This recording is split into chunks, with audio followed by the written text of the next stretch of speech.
straight up angle. That's nice. That's nice.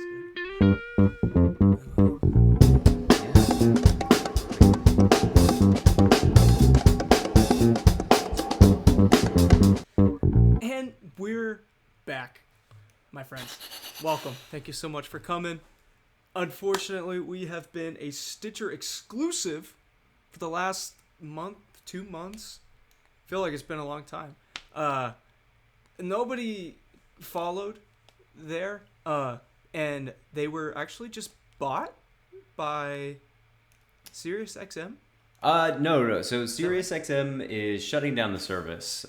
So we've been released from our. Oh, it was our owned by contract. them. Yeah, it was owned by them. Okay, Yep, yeah. yep. Oh, okay. That was my mistake. I thought this big corporate brand was coming in and shutting us down, but I mean they are. But No, it was just anyway. We're back. Severely unsuccessful podcasting platform, as evidenced by nobody following us over there. Yeah, we thought we were getting in on the ground floor, but It happens. we're not. And so we're back. We're back. Thank you for coming back. Thank you for sticking with us. I'm glad you didn't hit the unsubscribe button. Really appreciate that one. And we're just back with you. We're going to start with a whole new episode, a whole new movie idea. Start off fresh with our new beginning. And I, in the past and now, have been Ryan Myers. I am Jeff Myers. Nice. And we're super psyched to be back. So much has happened, Jeff. So much has happened. What a much. summer we've been having. So much. It's incredible. Incredible. Man, it started off, I feel like the one that really kicked off the summer movie series was Mission Impossible. With all the noise, seems like that's maybe been lost in the shuffle a bit. Yeah, for real, man. Really lost in the shuffle. There are so many things that I think are fighting against the Mission Impossible wave. It is quite unsuccessful compared to the previous iteration in Fallout, both box office and critically. So I liked it a lot. Was it as good as Fallout? No, I don't think so. I don't think so. But I think that there were a lot of things that were fighting against it. Did you see any press junkets for this thing? I feel like there wasn't a ton of. There was a lot of Tom Cruise on the red carpet, but I don't Right. I don't remember seeing him in interviews and I don't think he stopped by the Graham Norton show to test it out, you know. So I don't know. I don't know what was going on there, and I feel like the trailer was not as good. I think it was very good for Mission Impossible fans, but what was so great about the Fallout trailer, in my opinion, is that it was just a ridiculous pop song. Can't fight the friction. And they were missing that with Dead Reckoning Part 1.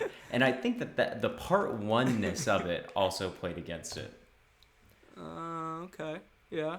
The whole, everybody with I guess it's number 7 in a series, and then you're going to throw us a Part 1 at us.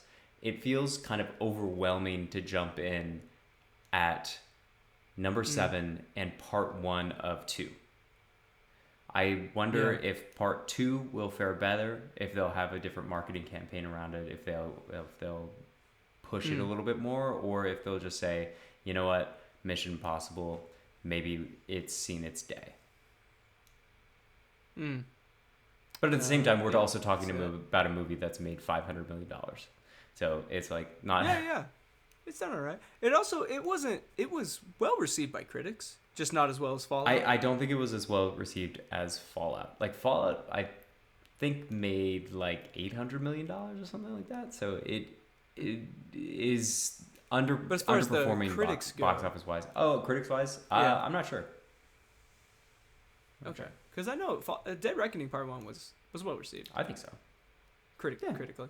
It was. No, it was good. Yeah. It was good. it was a lot of fun. I had a great time. I have a casual enjoyment. I had a casual enjoyment of the Mission Impossible franchise, but this one, especially the opening submarine scene, I was gripped. I was sitting there. I'm like, this. Did you like the great. Hunt for Red October bit of absolutely Russian voiceover slowly fading into English? Oh yeah, I was. I would. That was one thing I asked myself, like, they wouldn't be. But did it start off in? Yeah, it started. It did, It right? started in Russian with captions, and then the Russian voice faded out, and an English voice faded in. Yeah. I guess I missed Yeah. it. It's like in Way of Water. How they're like, well, we can't talk in Navi this whole time. Yeah, but it's like, I think it's like overtly Hunt for Red October because it's a Russian submarine, and they do that same kind of crossover. Okay, cool, good to know. Yeah. But yeah, from that moment on, gripped, hooked, and now I'm like, do I have to go watch all the other Mission Impossible movies? Because I don't think I've actually sat down and done that. I've seen them all to some degree, of course. Yeah. I do recommend that you saying the acronym MIF out loud is not the best. I wouldn't do that. What do you mean? Because it takes me a little bit out when they say Impossible Mission Force. That's the joke though. That's been a joke in like the past like 4 movies. Actually, all of the movies, because I mean, one of them, the second one, yes, the second one, which is it's not mission difficult, Mr. Hunt. It's Mission Impossible. Like it's played for a gag for the most part. Okay.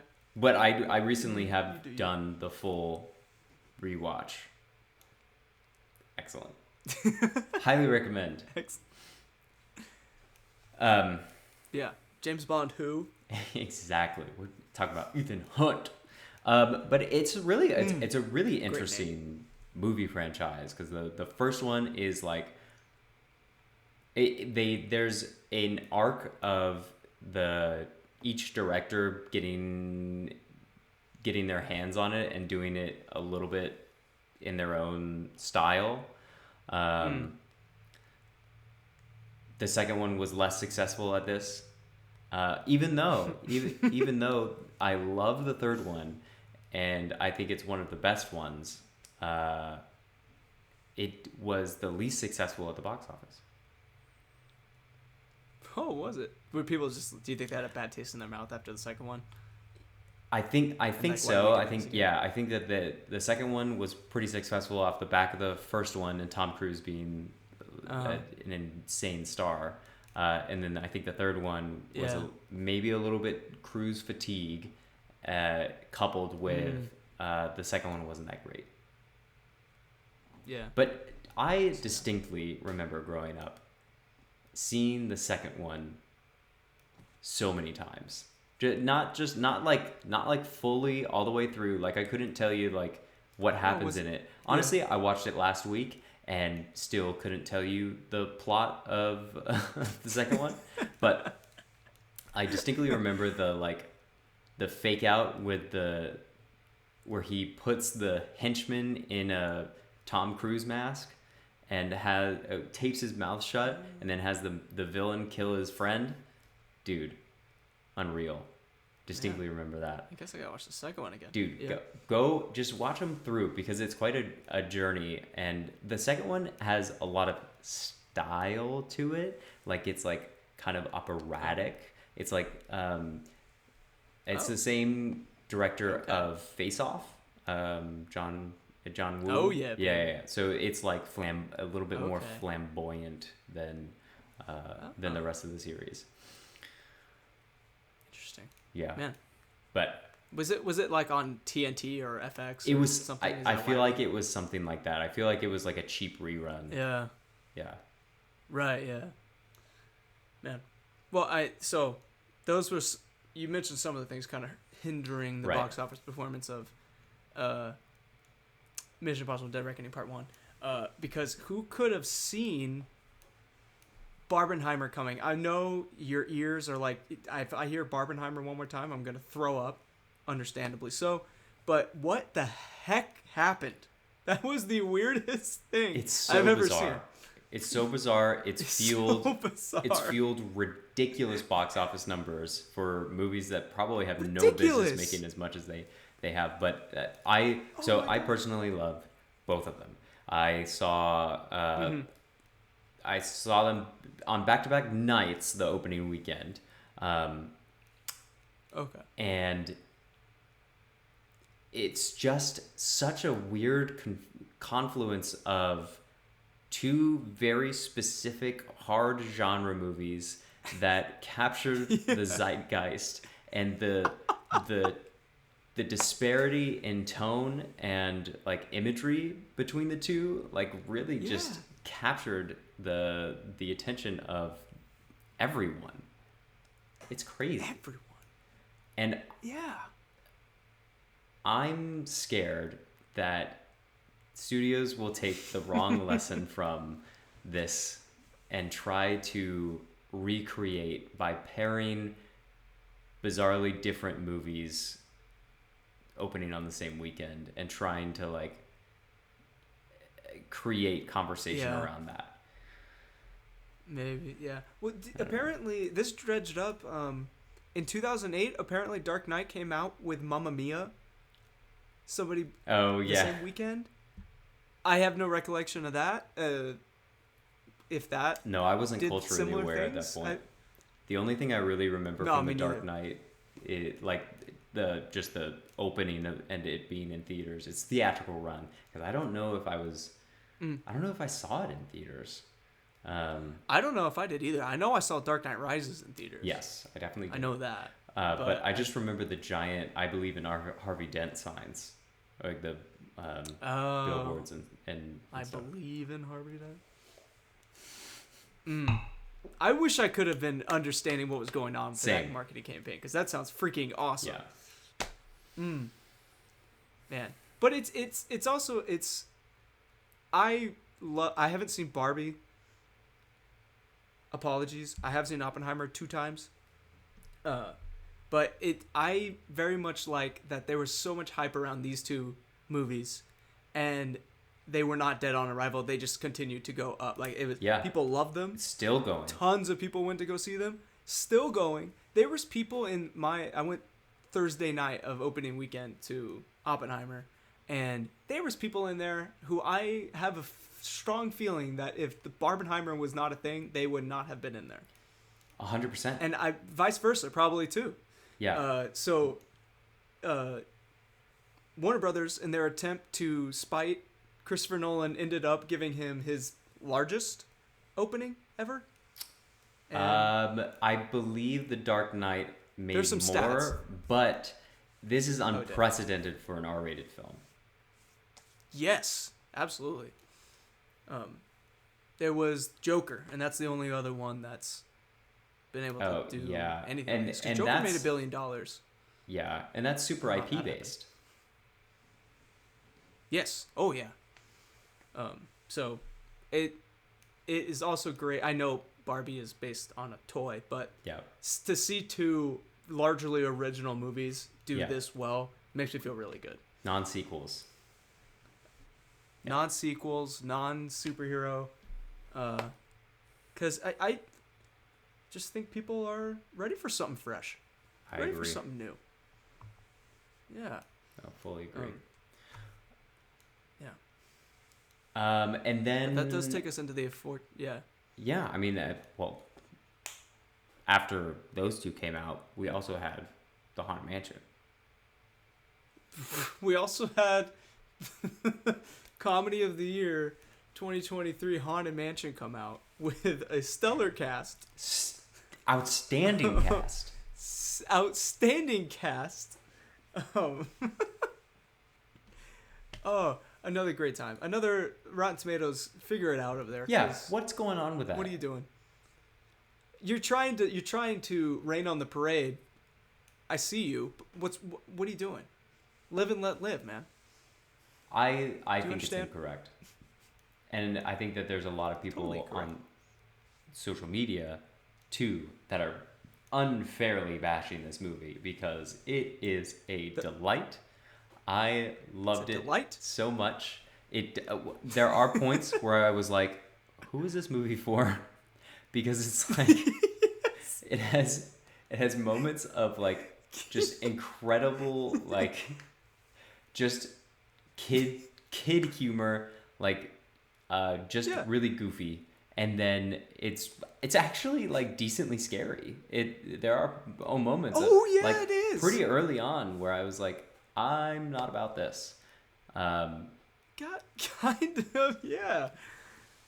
In the beginning, and then there's like in the beginning when Lakeith Stanfield is just talking about ghosts and he's giving a tour, I was like, is this how he felt about being in this movie? And then he gives an incredible performance. He is amazing. He's acting his heart out.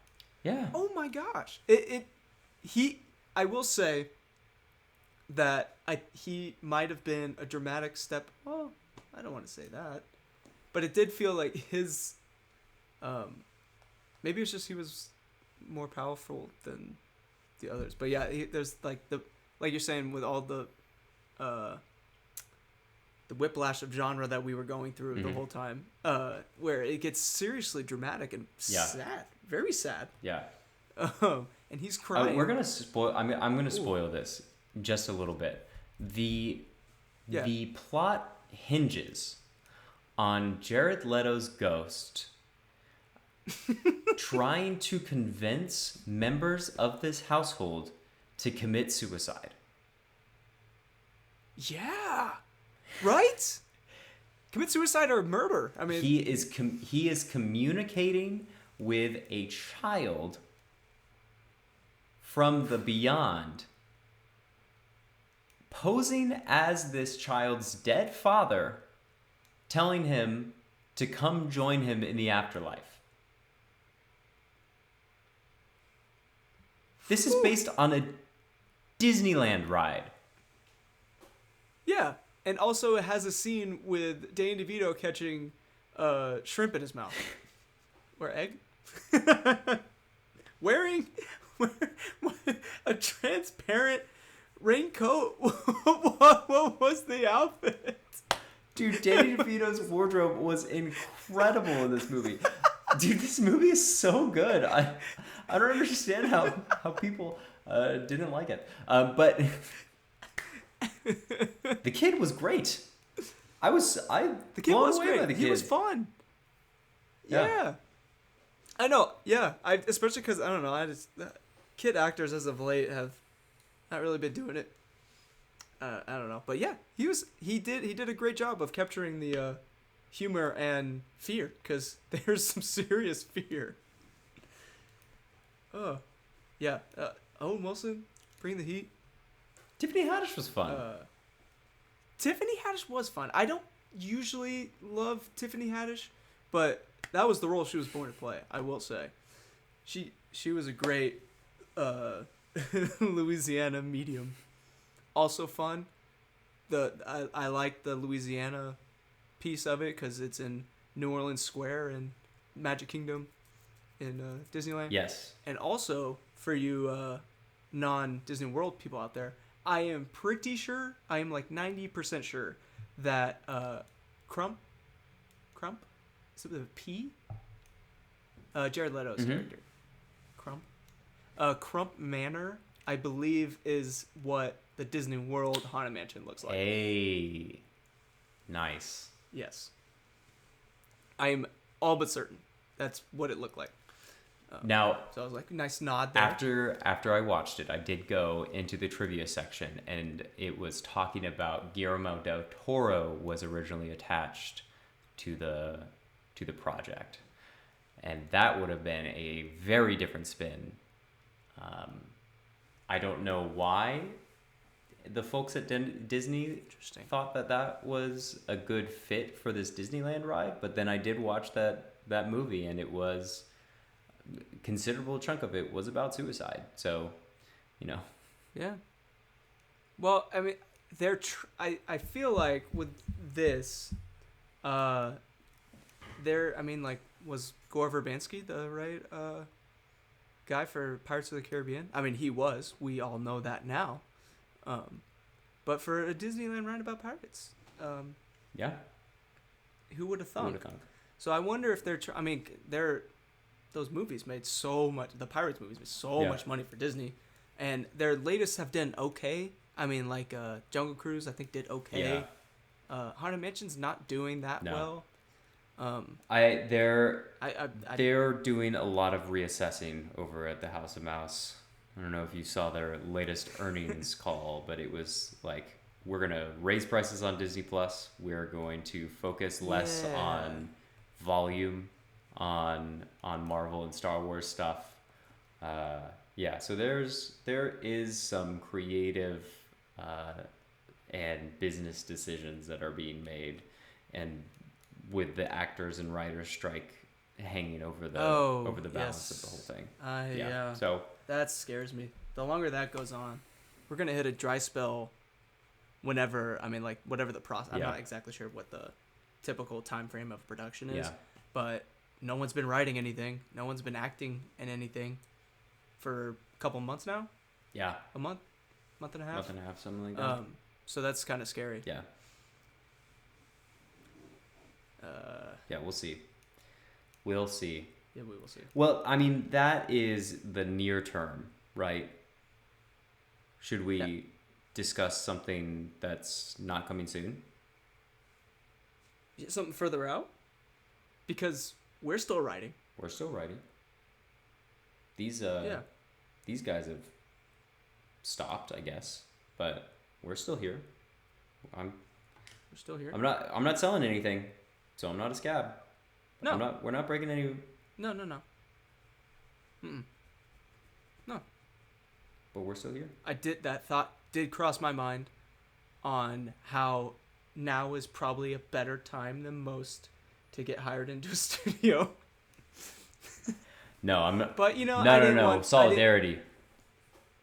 Fight the power. Oh, of course, solidarity, and I don't want to go in there, and I'm one guy in a room, and then they catch a deal and everyone comes back, and I'm that jerk that,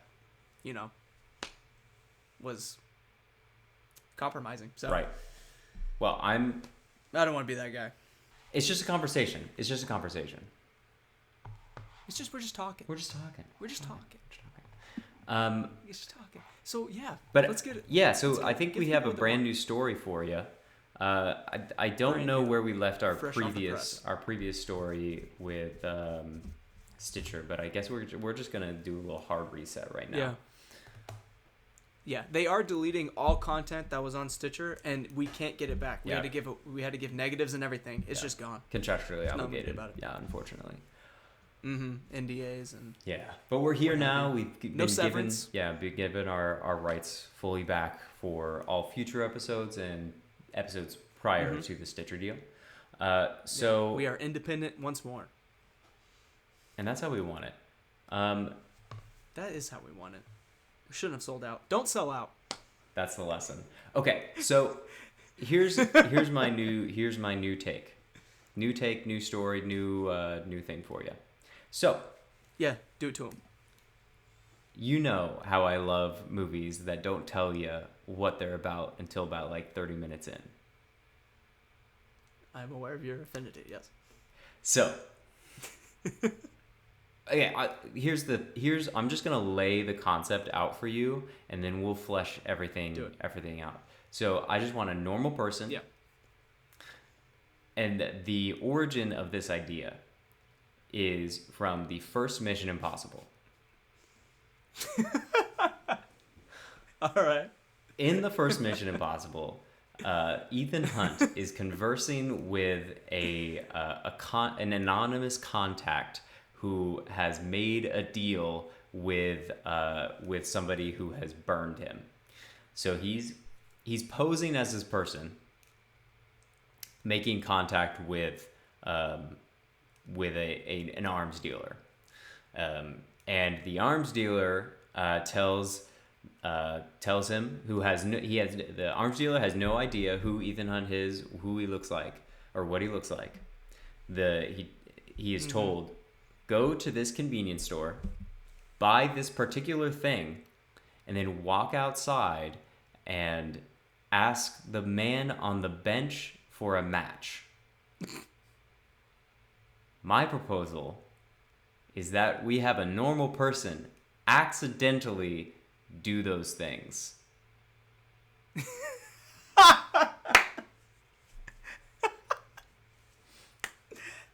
I did, yeah. So Yeah. there is some spy who has made some contact with a person who, or a shady individual who has given them instructions Yeah. to go to this convenience store, buy a certain item, and then walk out and ask for a match, and then they are taken by they are given a hood, Yeah. shoved into a car, and then they meet the Yes. arms dealer.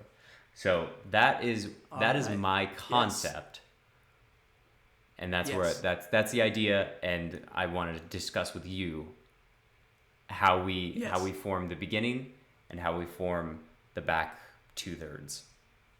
So I'm thinking the first Okay. third is maybe this is first quarter, and then the three quarters. I'm thinking quarters. Yeah. I'm thinking quarters. Yeah. Yes. Okay. So I'm thinking first quarter Yeah. has literally nothing to do with the rest of the movie. Like, it is this guy living his life. Yes. And maybe some things pop up later. Maybe we do lay some groundwork for some stuff that comes up later. Yes. But mostly it's just this dude just living. And then the meet at the park, at the bench, Yeah. where he gets whisked away. How do you feel about How that? do you feel about this? Yeah. I like that first quarter. Right at the quarter break, we do okay. So he comes out. He makes the interaction with the person that triggers the kidnapping or whatever, the shoving into a car. Uh-huh.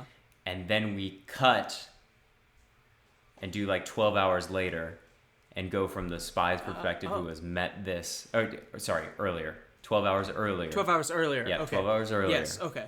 And then we cut to the spy or whatever making the arrangements for the meet. Okay. And then we follow them. All right, yes. So we get context of what has happened. Yes. And then they converge, and then the rest of the story is like the spy is dragging this normal person along because they Very nice. are now the face of whatever deal has been made. Yes, absolutely. And I want the item. So if we're going off like Mission Impossible, the item to purchase, or the proverbial item to purchase, and then the thing he says, I want it to be just like outrageously specific, and like there is long thought out reasons for why this guy is having to buy this thing at this store right now, and some circumstances that are going on like outside, or maybe the lead up in the first quarter is stuff happening in his life, and he just says a comment that makes complete sense in the context of what he was just experiencing. And then when we cut to the 12 hours earlier with the actual agent, we see that those are in fact the two code, or whatever, the code things that tell them that he is in. I love it. Very nice. Wow. Okay, so should we just ruminate from there on what the interaction with the arms dealer is like? How do they link up eventually with the agent, and where do we go from there? Yeah. Okay, so one thought popped into my head. In My Cousin Vinny, when he's arrested and he's being told like where he's being sat down, and the I shot the clerk scene. I want the I shot the clerk. yeah. So I want the car scene with the arms dealer to be like that, where the arms dealer is talking about some deal for a certain good. So like Yeah. The arms dealer is saying to just continue the Mission Impossible thing for quickly, and I think we can reassess what the actual MacGuffin is. Absolutely. So that he is tasked with supplying the arms dealer with the knock list, and for like $6 million or something like that. So it's like, I give you this list, and you give me $6 million. Or he could be talking about. I like the My Cousin Vinny aspect of it. That how funny that bit is. Or he is talking about like a different list, and that's possibly why he's in this mess. Is there's a list he's given by work, or he's moving and he has this moving list. He's always referring to this list, and they're referring to this list. So he's like, "Why do you guys need my list? I don't understand." Yes. So we send him through a work day, and hey, there we go. Yeah. Sweet. No, I'm all right. I'm in on this one. I'm in on this one. Great. Yeah, no, this sounds like it's gonna be a lot of fun. Which we're making it like, obviously this is a funny situation, so have like a pretty big comedic twist on the whole thing. Yeah, I think so. I like our normal ones. Yeah, exactly. Sometimes we try to make them serious, and then they end up. No, this is a comedy. This is definitely a comedy. Man, I like it. Man, it's exciting. Do you have titles? The List. The List. This could be the list. Could be the list. Whatever the phrase is by the park bench. The title. Yes. I hear you paint houses. Something akin to that. We'll sleep on it. Yeah. The cowboy wore assless chaps to the bat mitzvah. Untitled spy comedy. Untitled mistaken identity. Oh, yeah. We'll get it. All right. Well, we'll get it. Yeah. We'll sit on it. We'll think about it a little bit more. Sit on it. A lot of. And we'll come back for the next episode. Back, yeah. Next episode. So do you have a connection for me? Yeah. I do. Yeah. So I got. So can you take me from Daisy Ridley? Okay. Up on and over to Val Kilmer. Daisy Ridley to Val Kilmer.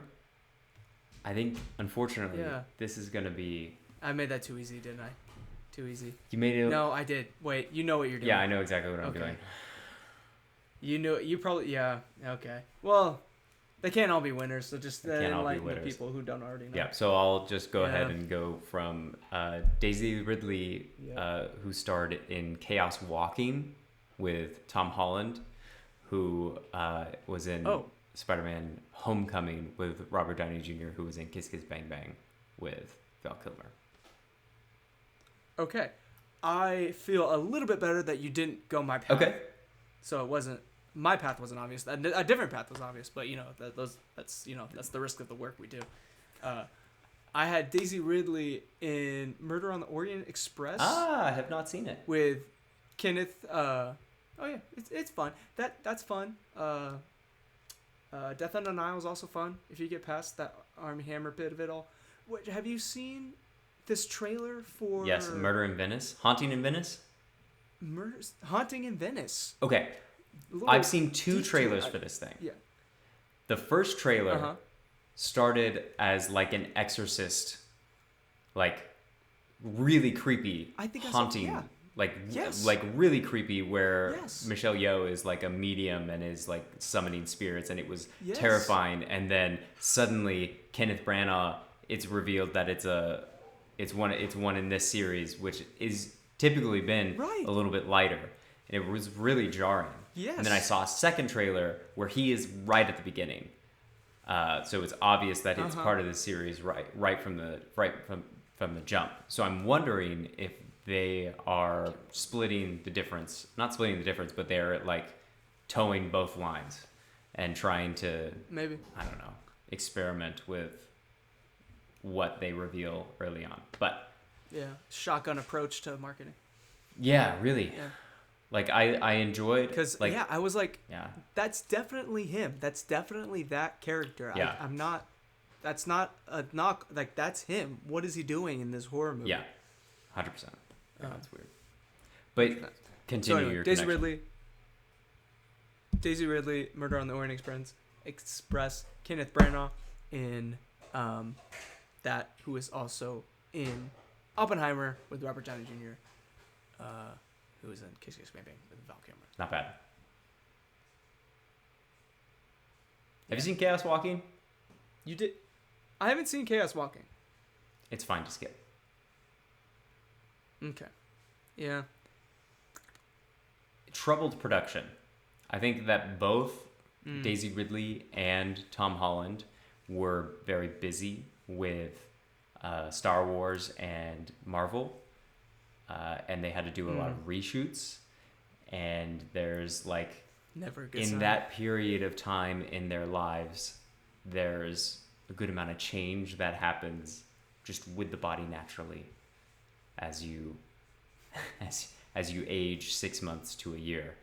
So Yeah. so there's some like disparities in scenes where it's like, does he look like 2 years older? It's weird.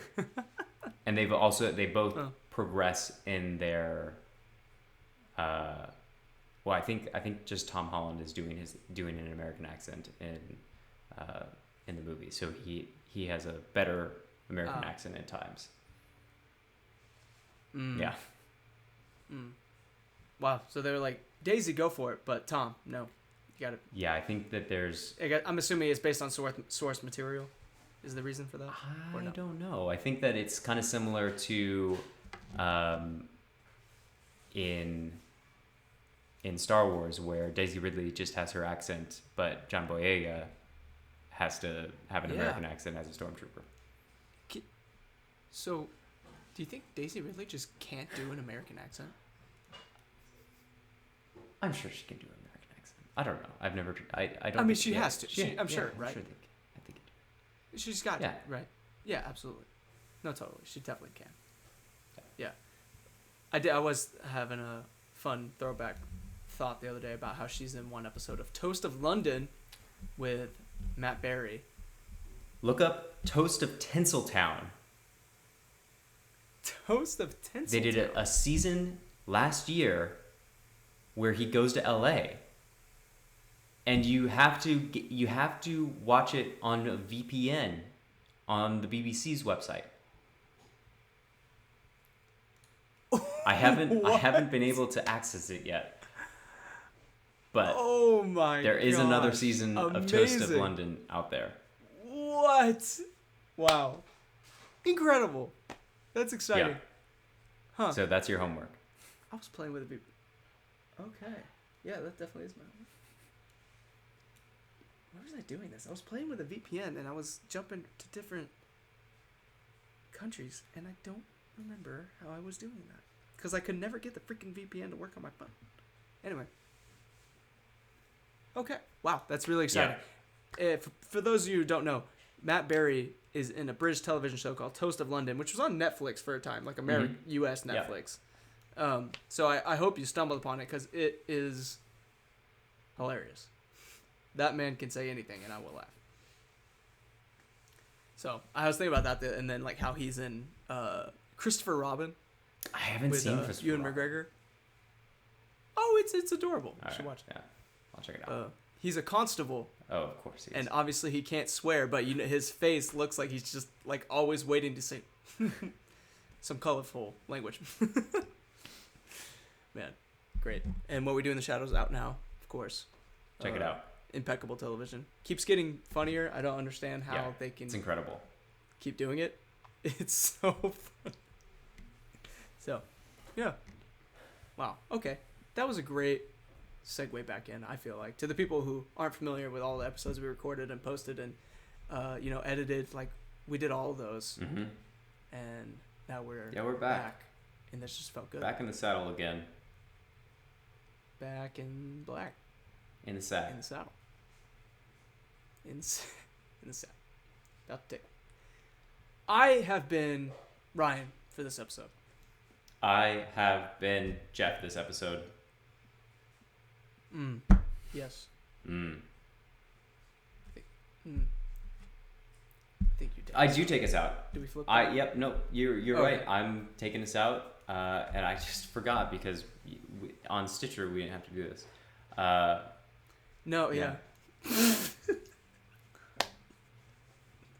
I hope you all have a wonderful rest of your day. Thank you for spending time with us, and I'm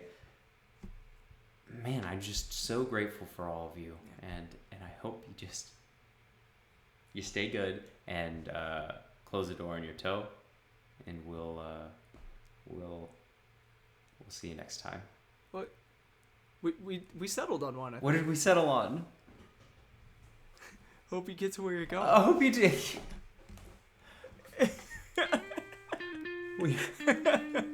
We hope you get where you're going. Adios. See you next time.